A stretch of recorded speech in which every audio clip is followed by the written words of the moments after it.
Ooh, I'm here to tell you this can come back to bite you. Let's say you find that perfect piece of land. It's in a prime location. The price is just right.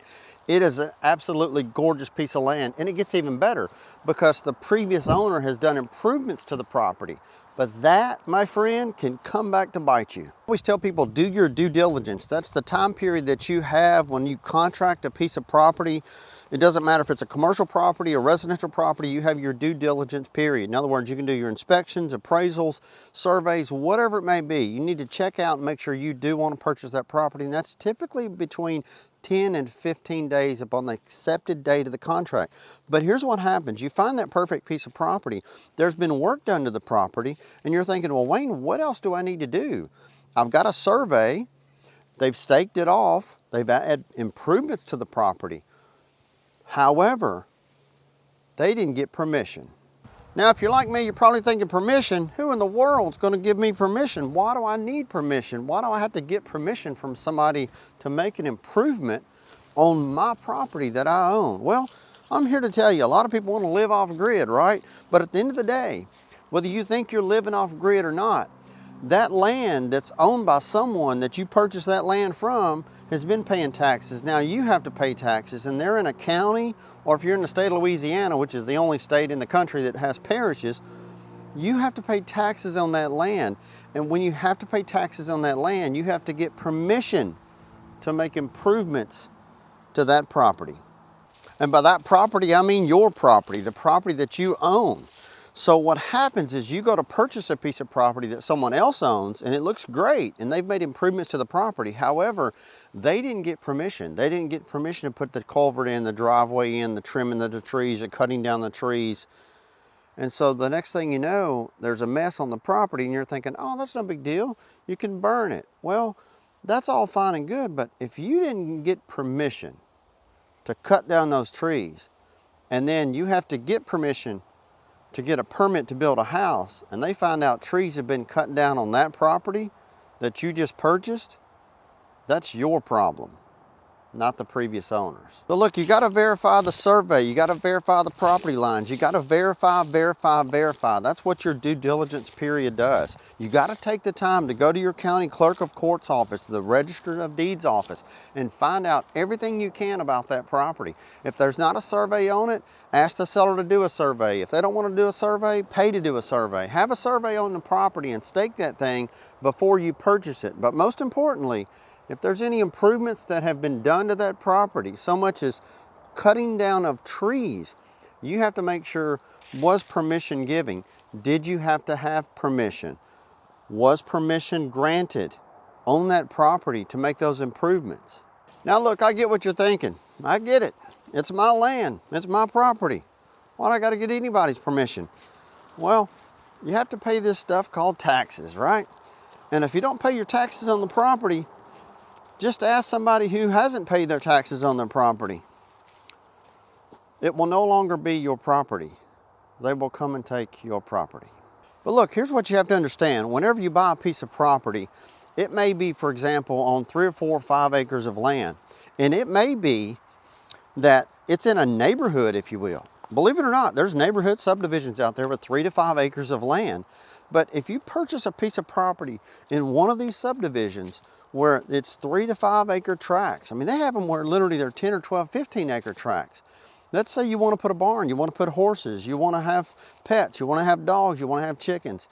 Even though you have a large vast of land like the one I'm walking through right now, you have to make sure that there's restrictive covenants in the bylaws of the homeowners association that will allow you and permit you to do such things that you want to do on that property that will soon be your property. And look, you got to make sure, is there city water, city sewer available on the property that you're looking at? And listen, when you're trekking through the woods, walking through the woods, always carry something to protect yourself. You just never know what kind of critters and creatures and, Lord forbid, people are out there.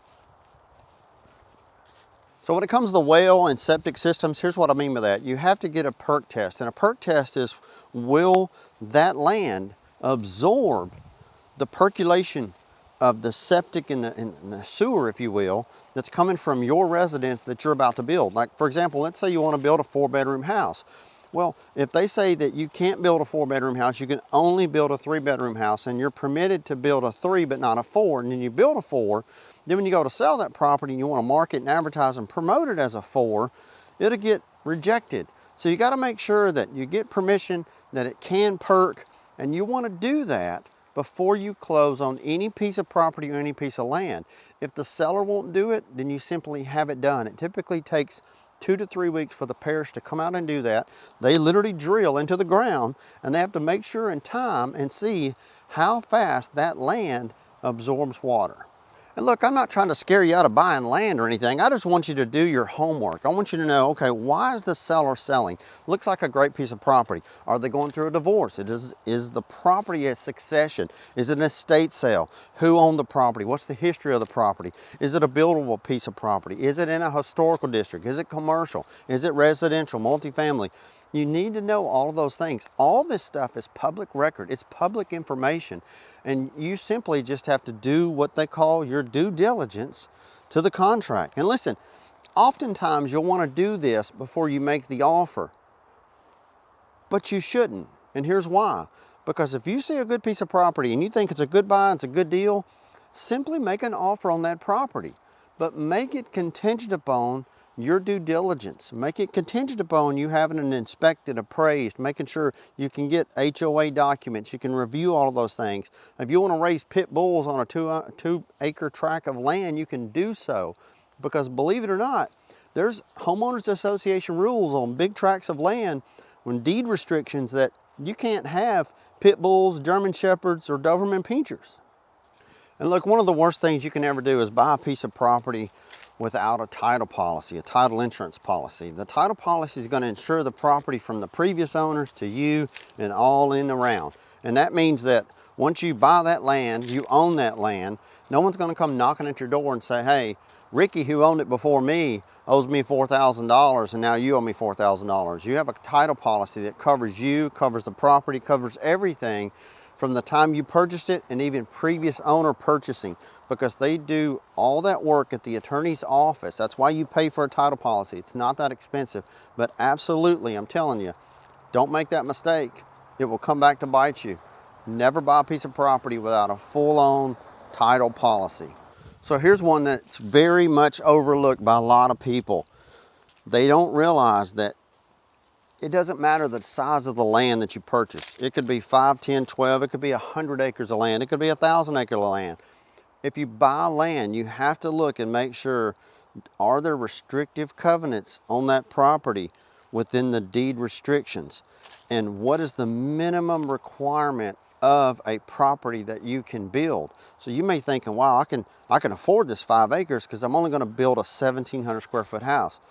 But the deed restrictions say, can't do that. You have to build a minimum of a 1,900 square foot house. Now, is that 1,900 square foot total under roof, or is that heated and cooled? So you got to look at all of those points, all those factors, and comb through everything to make sure that you don't buy a piece of property and then you can't do, most importantly, what you want to do on the property. A big one is people will buy a piece of property and think, well, I'm going to put a double wide mobile home on the property. But if it says that you can't put a double wide mobile home because the person that you're buying it from says, no, you can't, or the person that they bought it from says, no, you can't, and that hasn't been changed through the chain of commands, you're stuck. So don't get me wrong, I don't want to deter you from buying a piece of land. I think land and ownership and real estate, I've been doing it for 30 years. I love it. I love everything about it. And that's why I like sharing and teaching and my experience and my knowledge. That's what I want to do. I want other people not to make the same mistakes that I've made and my customers have made along the way. So if you have any questions or any concerns, you can call us at 985-626-1313. That's actually my team and I's direct office number. We have a full staff of people to help you. We've got 89,000 agents all around the country that do exactly what we do and help customers every single day buy and sell real estate. If we can help you in any way, reach out to us, let us know. Subscribe to our channel and leave a comment. Let us know, what is it that you would like to know more about when it comes to real estate, so we can create more videos just like this one to help people just like you.